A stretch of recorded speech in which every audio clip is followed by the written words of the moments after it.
Assalamualaikum warahmatullahi wabarakatuh. Eh, Pada hari ini saya akan menjelaskan tentang salah satu mata kuliah yang saya ampu di program studi teknik industri Universitas Muria Kudus, yaitu nama mata kuliahnya Manajemen Logistik dan Rantai Pasok. Mata kuliah Manajemen Logistik dan Rantai Pasok ini merupakan mata kuliah keilmuan dan keterampilan di program studi teknik industri Universitas Muria Kudus ya. Di dalam mata kuliah ini akan dibahas berbagai macam materi ya, misalnya seperti pengenalan logistik, distribusi ya, kemudian SDM, SDM terintegrasi gitu ya, pelayanan konsumen dan logistik, jaringan distribusi, planning network ya, proses logistik, supply chain segmentation, perencanaan logistik network ya, organisasi manajemen logistik, manufacturing and material management, dasar perencanaan inventory, kemudian processing, dan beberapa isu dalam logistik dan SDM. Secara garis besarnya seperti itu sih. Kemudian kalau kita detailkan per pertemuan yang dalam 14 pertemuan, di mana nanti 16 pertemuan ya, pertemuan itu perkuliahan, sementara 2 pertemuan itu UTS sama UAS. Jadi nanti kita belajar ya, di awal itu belajar tentang introduction to supply chain management, belajar strategi di pertemuan berikutnya, kemudian coordinated product and supply chain design, kemudian network configuration, demand management ya, kemudian kita juga ada case study presentasi ya, itu nanti menggunakan software AnyLogistic, kemudian ada procurement dan kontrak management, integrated inventory management, manajemen distribution and transportation, kemudian teknologi in supply chain, kemudian information distortion in supply chain ya, ini nanti belajar build effect, kemudian supply chain performance, dan yang terakhir nanti ada juga poster presentation, ada mahasiswa disuruh buat poster tentang case study di retail yang presentasikan. Nah, kalau di sini nanti kita perkuliahannya menggunakan, karena masih masih online ya, kalau masih online ini nanti kita menggunakan Zoom ya, kemudian juga menggunakan LMS kita di UMK yaitu sunan.umk.ac.id. nanti sana materi tiap minggu sampaikan di sana. Kalau ada pertemuan tatap muka, ada tugas juga nanti upload di Sunan semuanya. Nah, dan kemampuan akhir yang diinginkan ya dari mata kuliah ini. Jadi tiap pertemuan ya, misalnya di sini pada pertemuan pertama misalnya mahasiswa mampu memahami supply chain management ya, dan seterusnya. Yang kedua, mahasiswa mampu menjelaskan berbagai jenis strategi supply chain. Nah, nanti setiap pertemuan ada kemampuan yang diharapkan, dan juga materi-materinya apa saja, metode-metodenya apa saja gitu ya. Secara garis besar metode yang akan digunakan ya, yaitu yang pertama misalnya kita lihat itu contextual learning ya. Jadi dalam perkuliahan itu nanti mahasiswa dikasih selain teori-teorinya nanti juga contoh-contoh kontekstual gitu ya. Contoh-contoh kontekstual ini nanti bisa berupa studi kasus dan lain sebagainya seperti itu. Kemudian mahasiswa juga dikasih kayak problem based learning gitu ya, problem based learning gitu ya. Nanti mahasiswa dikasih apa? Kayak apa? Lembar kerja mahasiswa seperti itu. Nanti mahasiswa disuruh menyelesaikan lembar kerja mahasiswa tersebut ya, proyek yang dikerjakan di dalam lembar kerja mahasiswa tersebut.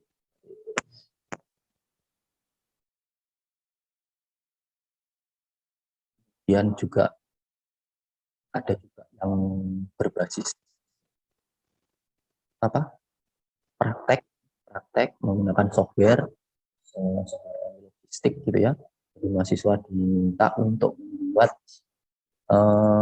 jaringan distribusi menggunakan software logistik. Gitu.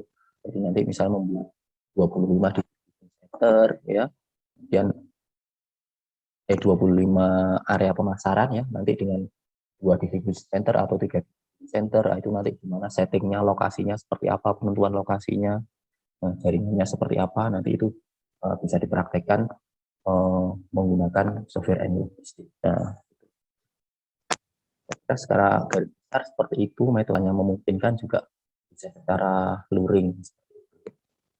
Sekarang kalau dari sisi penilaian, saya urut ya dari atas ini, setiap pertemuan itu poinnya itu sekitar 2,5% ya dari kata.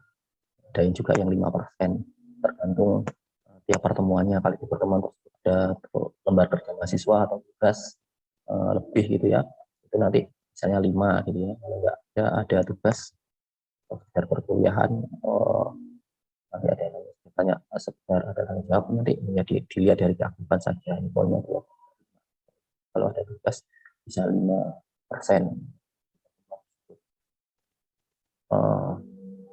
Dan ada juga yang membuat jaringan distribusi yang menggunakan software logistik ya, tutorial. Ujian tengah semester itu 20%, kemudian nanti UAS itu 25%. Saya demikian ya untuk gambaran mata kuliah manajemen logistik dan rantai pasok ya mengenai. Kemudian kita lanjut ke micro teaching ya, kita coba melakukan micro teaching untuk salah satu materi gitu ya. Oke, assalamualaikum warahmatullahi wabarakatuh.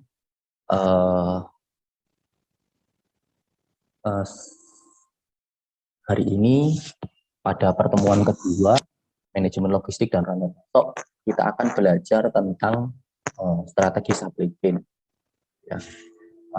Nanti materi akan saya jelaskan terlebih dahulu. Nanti kalau misalnya ada saya menjelaskan bisa raise hand, langsung bertanya langsung ya, atau bisa di akhir materi. Nah, jadi fleksibel saja. Langsung saja mulai. Ya. Nah, capaian pembelajaran ya untuk materi ini, yaitu yang materi strategi, yaitu yang pertama itu mampu menunjukkan kinerja mandiri dan terukur. Yang kedua, mampu mengambil secara tepat dalam konteks penyelesaian masalah dan berdasarkan hasil analisis informasi. Pencapaian pembelajaran mata kuliah yang materi ini, mahasiswa mampu menjelaskan peran supply chain management untuk mendapatkan competitiveness dan berbagai macam strategi dalam mengelola supply chain. Kemudian kemampuan akhir subjek PMK-nya dari pertemuan ini, mahasiswa mampu menjelaskan berbagai jenis strategi supply chain dan kajiannya yaitu supply chain.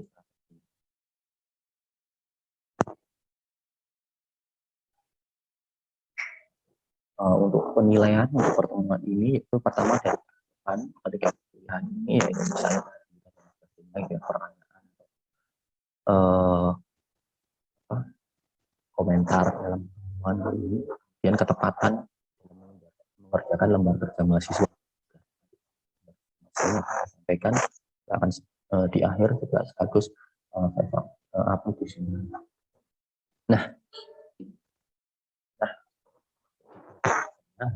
jadi setiap perusahaan itu kan pasti ya ingin menang atau bertahan di dalam persaingan. Makanya mereka harus memiliki strategi yang tepat ingin menang dalam persaingan itu. Dalam organisasi manufaktur ya, kita mengenal salah istilah ya, manufacturing strategy atau operation strategy. Nah, strategi itu hakikatnya itu bukanlah keputusan yang tunggal, melainkan kumpulan dari berbagai keputusan ya, dan aksi yang dilakukan oleh suatu organisasi atau beberapa organisasi secara bersama-sama. Jadi kalau misalnya aksinya itu hanya dilakukan satu orang karyawan, satu departemen saja, itu masih belum dikatakan. Tapi kalau misalnya keputusannya itu keputusan secara bersama-sama, ya ada berbagai keputusan yang dilakukan secara lebih dari satu, lebih dari lebih dari satu departemen. Ya. Kalau strategi operasi itu banyak terkait dengan keputusan dan aksi internal, misalnya ya seperti kapasitas produksi, penetapan jenis dan tata letak fasilitas atau layout yang akan digunakan, kemudian strategi persediaan, strategi pengembangan produk, dan strategi teknologi. Nah, kalau strategi supply chain itu apa? Nah, strategi supply chain itu mencakup hal yang lebih luas, ya, dan keluar pada batas internal sebuah perusahaan. Jadi tidak berhenti pada misalnya gudang bahan produksi sama gudang akhir, ini enggak sampai gitu, tapi lebih luas dari. Ini definisi dari supply chain. Strategi supply chain itu mencakup keputusan strategi tentang jaringan pasokan, supply network, yang menyangkut keputusan tentang supplier yang akan dipilih, supplier yang akan diajak sebagai mitra jangka panjang, kemudian keputusan apakah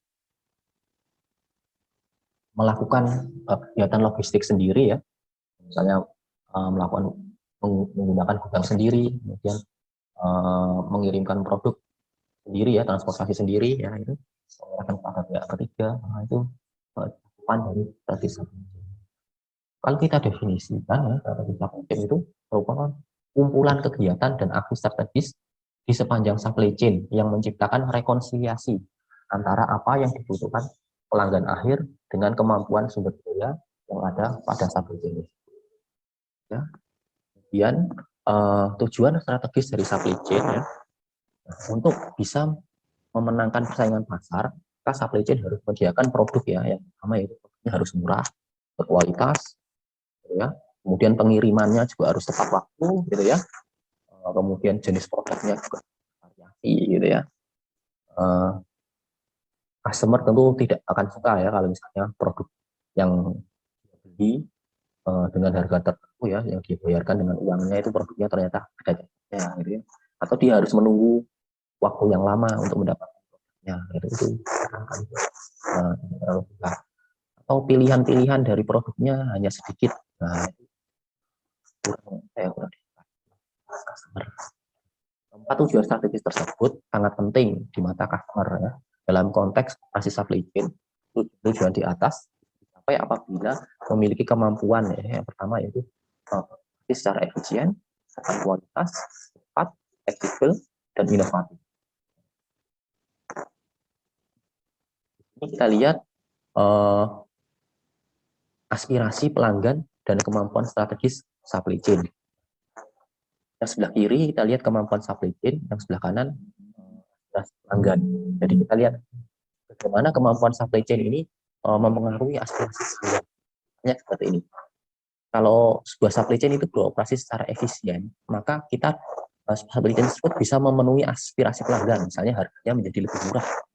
Semakin tidak efisien supply supply chain tersebut, maka harga yang sampai ke customer itu semakin mahal. So, misalnya produk apa ya yang kita impor dari luar negeri misalnya, impor ke Indonesia gitu, ternyata biaya pengiriman shipment-nya itu mahal gitu ya, maka yang jadi dampaknya itu harga di customer Indonesia akan mahal, apalagi kalau misalnya nanti ditambah pajak dan lain sebagainya. Kemudian beroperasi secara benar. Jika supply chain beroperasi secara benar, maka dampaknya terhadap aspirasi pelanggan, harganya terjangkau, produknya berkualitas, namanya.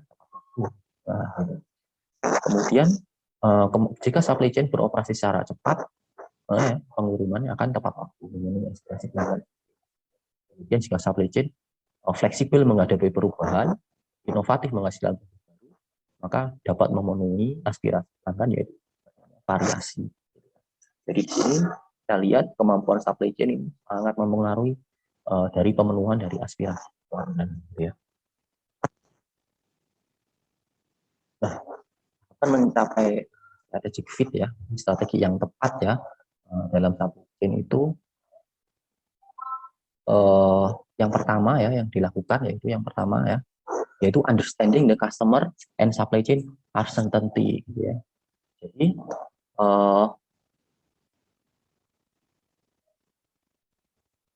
di sini kita lihat first a company understand the customer need for its target segment and the uncertainty this need imposed on the supply chain. This need help the company define the desired cost and service requirement. Ya. Jadi yang pertama dilakukan kalau kita untuk mencapai strategic fit ya, strategi dalam supply chain kita harus memahami memahami customer kita itu seperti apa gitu ya. Kemudian yang kedua yaitu understanding the supply chain. Kita harus paham kemampuan supply chain kita gitu ya. Jangan sampai kita misalnya ingin menggunakan strategi X misalnya, tetapi kemampuan kita tidak mampu untuk memenuhi untuk bisa menggunakan strategi. Yang terakhir yaitu achieving strategic. Nah, kita masuk yang pertama, understanding customer and uncertainty. Jadi gimana caranya kita untuk memahami customer kita gitu ya. Di sini kita harus memahami ketidakpastian dari supply chain. Produk kita itu gimana sih posisinya gitu ya. Di sini kita lihat ada spektrum ya, yang kanan yaitu kita lihat contohnya ya, a new communication device. A new communication device itu misalnya HP-HP terbaru ya, itu termasuk highly uncertain supply chain and demand gitu ya. Produk baru uncertain, kita tidak menentu gitu ya. Bisa jadi permintaannya sangat tinggi, bisa jadi permintaannya sangat rendah kayak gagal. Misalnya kalau salt at supermarket, jadi kalau garam gitu ya, garam di supermarket itu predictable supply chain and demand. Ya. Jumlah permintaannya bisa diprediksi gitu ya. Misalnya contohnya kayak beras, gula, ya, telur, ya, sembako kayak gitu itu predictable, permintaannya predictable ya. Jumlah penduduknya berapa, ya permintaannya ya kisaran sesuai. Ya. Persennya dari jumlah penduduk ya, saya seperti itu. Masyarakat Indonesia misalnya konsumsinya beras ya. Kota misalnya kota Kudus ya, Kabupaten Kudus itu sebenarnya penduduknya berapa, orang konsumsi berasnya berapa, tinggal permintaannya apa yang harus permintaan dari produk beras tersebut itu. Tapi kalau produk-produk inovasi ya, produk baru gitu ya, kayak handphone baru atau kayak laptop dengan teknologi baru gitu, itu uncertain gitu ya. Kita harus memahami understanding customer, fit. Kemudian yaitu understanding supply chain capability. Lihat penjelasannya. After understanding the uncertainty that the company face, the next question is how does the firm best meet demand in that uncertain environment. Creating strategic fit is all about creating a supply chain strategy that best meets the demand company has started even the uncertainty it face gitu ya. Jadi di sini supply chain yang apa yang dimaksud dengan understanding supply chain capability itu misalnya di sini ya, kita lihat di sini kita misalnya gini, handle a large variety of product ya. Jadi menghandle seberapa besar variasi produk, kita harus tahu ya seberapa sih kapabilitas kita menciptakan berapa variasi produk ya untuk gitu ya. Kemudian with high service level kita itu sampai berapa? Dan 5%, 80% atau berapa ya. Kemudian lead time, with a short lead time. Kemampuan kita ketika misalnya ada permintaan mendadak, misalnya kita manufaktur produk kertas gitu ya, atau buku gitu ya, kertas HVS gitu. Kalau misalnya ada permintaan tiba-tiba mendadak itu dari customer itu dengan jumlah besar itu, kita bisa tidak memenuhinya, punya tidak kita kapasitas. Nah, ini maksudnya yang terakhir yaitu achieving strategic fit. Kita lihat di sini ada finding the zone of strategic fit. Jadi kalau posisinya nanti ada di sini di zona ya, zone of strategic fit ini yang warnanya abu-abu. Nah, kalau produk kita uncertain demand, maka kalau kalian di grafik ya, di sini posisinya, maka lebih cocoknya adalah responsive supply chain. Kalau misalnya di sini suhu X ini certain demand, nah kita lihat di strategiknya di mana, efisien, tiga, ada seperti itu.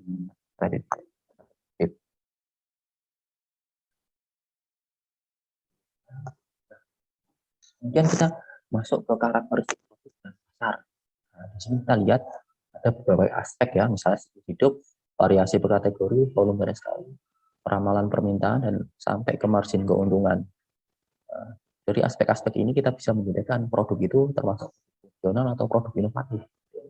Nah, di sini kita lihat kalau produk fungsional itu siklus hidupnya panjang, bisa lebih dari 2 tahun. Nah, tapi kalau produk inovatif siklusnya pendek, 2 bulan. Dan kalau variasi per kategorinya, kalau produk fungsional yaitu 10-20 variasi, produk inovatif bisa banyak, sampai ribuan. Kalau produk fungsional volumenya tinggi, inovatif volumenya rendah. Nah, seperti itu. Kemudian peramalan permintaannya, produk fungsional itu relatif lebih mudah, akurasinya tinggi. Tapi kalau produk inovatif ya sangat sulit ya, kesalahan peramalan itu sangat tinggi ya. Inovatif itu uncertain gitu ya tadi. Dan tingkat kekurangan produk, stock out-nya itu kalau produk fungsional cuma 1-2%. Kalau produk inovatif 10% sampai 40%. Gitu. Jadi kita create produk baru, produk inovatif, di launching ke pasar, ternyata permintaannya 10% dari 40% dari peramalan permintaan, atau misalnya permintaannya melebihi dari peramalan permintaan sampai 10-20%, itu untuk sangat.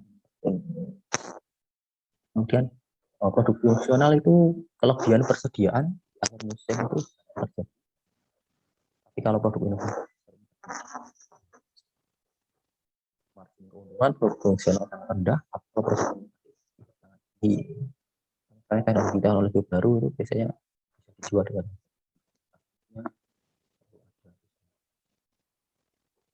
di sini kemudian cost responsiveness. Sini tidak saya sampaikan sudah pendek. Nah, kemudian ini kita jelaskan responsiveness spectrum gitu ya. Jadi produk itu ada yang masuk yang kategori highly responsive ya. Ada juga yang somewhat responsif, somewhat efisien, highly efisien. Jadi kalau kita menentukan strategi efisien atau responsif, posisinya di mana ya, kita lihat produknya gitu ya. Apakah semakin mendapatkan respon responsif yang highly efisien ya. Kalau misalnya kayak ini dicontohkan ini 7-Eleven di Jepang ya. travel ya, ini kayak retail gitu ya.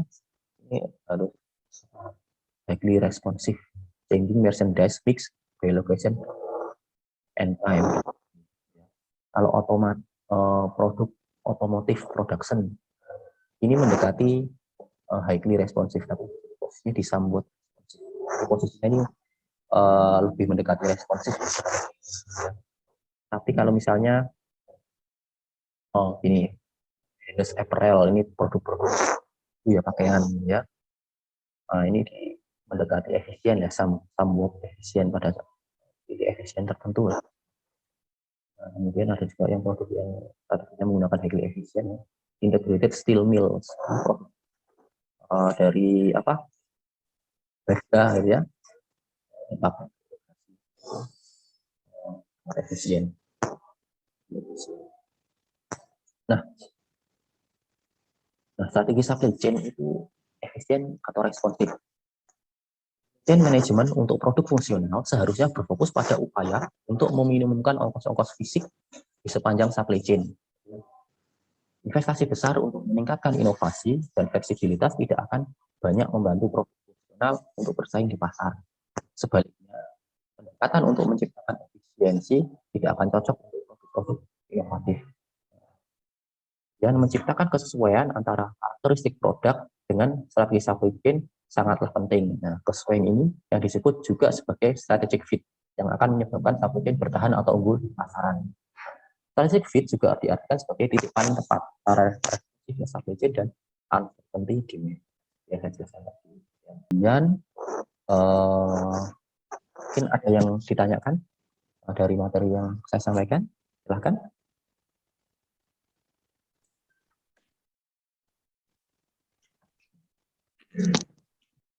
Halo, Assalamualaikum.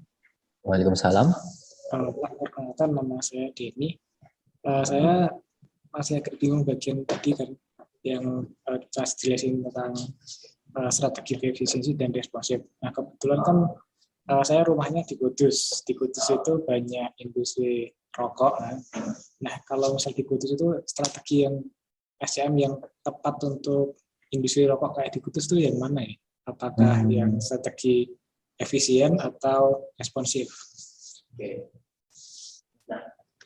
Untuk menjawab pertanyaan dari Mas Denny, kita kembali lagi ke materi yang tadi ya, yang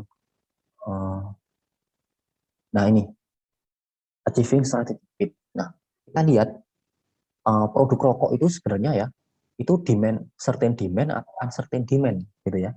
Nah, kalau setahu saya ya, rokok itu bisa dikatakan certain demand, permintaannya ya bisa ditebak. Nah, gitu. Jadi jumlah perokok itu kan ya